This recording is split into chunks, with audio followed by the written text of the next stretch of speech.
बिगो चपेटामा बस्नुपर्ने स्थिति आजको समाजको यथार्थ बनेको छ। हाम्रो देश कृषि प्रधान मुलुक हो भनेर हामीले पढ्दै आएको हो। म स्कुल हुँदादेखि मैले पढ्दै आएको विषय हो। तर हाम्रा किसान दाजुभाइहरूले कृषि प्रधान मुलुक हो भनेदेखि कृषि प्रधान मुलुकमा कृषकलाई गरिने सम्मान के कृषकहरूले पाएका छन् त यो देशमा? तपाईँ हामीले प्रश्न गर्नुपर्ने बेला त हुन्।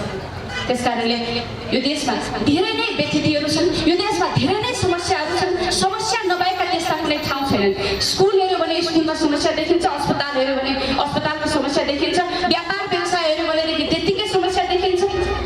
यो देशमा समस्या नभएका देशमा कुनै ठाउँ छैन र असन्तुलित विकास आजको समाजको यथार्थ बनिरहेको छ। त्यो तराजुमा जोड्दै गर्दाखेरि एकतिरको पल्ला भारी भयो भने अर्को त माथि उठ्छ नि। यो समाजमा असमानता अहिले त्यस्तै बन्दै गइरहेको छ। धनी मानिसहरू धनी धनी हुँदै गइरहेका छन्, तर गरिब मानिसहरू झन् झन् गरिबीको चपेटामा बस्नुपर्ने स्थिति आजको समाजको यथार्थ बनिरहेको छ।